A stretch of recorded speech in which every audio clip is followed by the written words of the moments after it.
ನಮಸ್ಕಾರ. ಮುಂಬೈ ವಿರುದ್ಧ ಆರ್ಸಿಬಿ ಪಂದ್ಯ ಗೆದ್ದ ಬಳಿಕ ಅತ್ತರು ಕೃಣಾಲ್ ಪಾಂಡ್ಯ ನಂತರ ನೀಡಿದರು ದೊಡ್ಡ ಹೇಳಿಕೆ. ಕೊಹ್ಲಿ ಕುರಿತು ಹೇಳಿದ್ದನ್ನ ಕೇಳಿದರೆ ನೀವು ಕೂಡ ಸೆಲ್ಯೂಟ್ ಮಾಡ್ತೀರಾ. ಹಾಗಾದರೆ ಸುದ್ದಿಯ ಕಂಪ್ಲೀಟ್ ಮಾಹಿತಿ ಏನು? ಅಷ್ಟಕ್ಕೂ ಮುಂಬೈ ವಿರುದ್ಧ ಆರ್ಸಿಬಿ ಗೆದ್ದ ಬಳಿಕ ಕೃಣಾಲ್ ಹೇಳಿದ್ದೇನು ಗೊತ್ತಾ? ಇದರೆಲ್ಲದರ ಬಗ್ಗೆ ಈ ವಿಡಿಯೋದಲ್ಲಿ ಕಂಪ್ಲೀಟ್ ಆಗಿ ತಿಳಿಸ್ಕೊಡ್ತಾ ಹೋಗ್ತೀನಿ. ವಿಡಿಯೋವನ್ನ ಕೊನೆವರೆಗೂ ನೋಡಿ.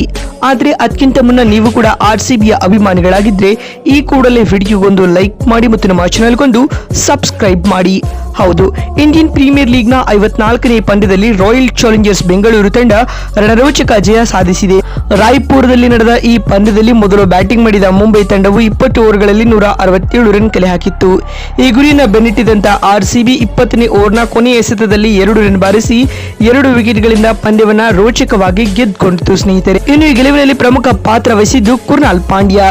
ಕೊಹ್ಲಿ ಮತ್ತೊಮ್ಮೆ ಗೋಲ್ಡನ್ ಡಕೌಟ್ ಆದರೆ ಪಡಿಕಲ್ ಬೇಗನೆ ಪೆವಿಲಿಯನ್ ಸೇರಿಕೊಳ್ತಾರೆ. ಇನ್ನು ರಜತ್ ಕೂಡ ಹೇಳಿಕೊಳ್ಳುವಂತ ಆಟವನ್ನ ಆಡಿಲ್ಲ. ಹೀಗಾಗಿ ಟಾಪ್ ಆರ್ಡರ್ ಬ್ಯಾಟ್ಸ್ಮನ್ಗಳು ಕೈಕೊಟ್ಟಾಗ ಏಕಾಂಗಿಯಾಗಿ ಇನ್ನಿಂಗ್ಸ್ ಕಟ್ಟಿದ್ದು ಮಾತ್ರ ಕೃಣಾಲ್ ಪಾಂಡ್ಯ. ಅದು ಕೂಡ ತನ್ನ ಎಕ್ಸ್ ಟೀಮ್ ವಿರುದ್ಧ ಎಂಬುದು ವಿಶೇಷ. 32 ಎಸೆತಗಳಲ್ಲಿ ಅರ್ಧಶತಕ ಬಾರಿಸುವ ಮೂಲಕ ಸಂಪೂರ್ಣ ಗೆಲುವಿನ ಜವಾಬ್ದಾರಿಯನ್ನ ಕೆಪಿ ತಮ್ಮ ಹೆಗಲ ಮೇಲೆ ಹೊತ್ಕೊಳ್ತಾರೆ ಸ್ನೇಹಿತರೆ. ಅಂತಿಮವಾಗಿ ಕೃಣಾಲ್ ಪಾಂಡ್ಯ 46 ಎಸೆತಗಳಿಂದ 73 ರನ್ ಬಾರಿಸಿ ವಿಕೆಟ್ ಒಪ್ಪಿಸಿದರೂ ಕೂಡ ಗೆಲುವಿನಲ್ಲಿ ಇವರದು ಪ್ರಮುಖ ಪಾತ್ರ ಅಂತಾನೆ ಹೇಳಬಹುದು. ಇದರೊಂದಿಗೆ ಆರ್ಸಿಬಿ ಮ್ಯಾಚ್ ನಲ್ಲಿ 2 ವಿಕೆಟ್ಗಳ ರೋಚಕ ವಿಕ್ಟರಿ ಪಡೆದುಕೊಂಡಿದೆ.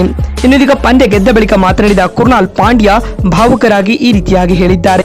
ಹಳೆಯ ನೆನಪುಗಳು ಮತ್ತು ಕಿರಾನ್ ಪೊಲಾರ್ಡ್ ರವರ ಬಗ್ಗೆ ಮಾತನಾಡುವಾಗ ಅವರ ಕಂಠ ಗದ್ಗದವಾಯಿತು. ಪೊಲಾರ್ಡ್ ನನ್ನ ಪಾಲಿಗೆ ಅಣ್ಣನಿದ್ದಂತೆ. ಮುಂಬೈ ಇಂಡಿಯನ್ಸ್ ನಲ್ಲಿ ನಾನು ಕಳೆದ 6-7 ವರ್ಷಗಳು ಅದ್ಭುತವಾಗಿತ್ತು.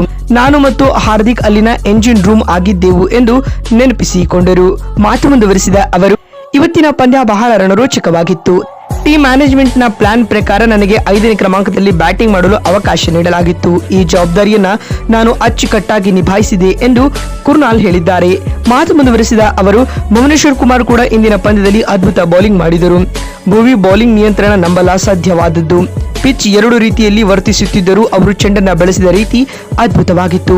ಇಂತಹ ಪಿಚ್ ನಲ್ಲಿ ಅವರನ್ನ ಎದುರಿಸುವುದು ಯಾವುದೇ ಬ್ಯಾಟರ್ಗೂ ಕೂಡ ಕಷ್ಟದ ಕೆಲಸ ಎಂದು ಮೆಚ್ಚುಗೆ ಸೂಚಿಸಿದರು.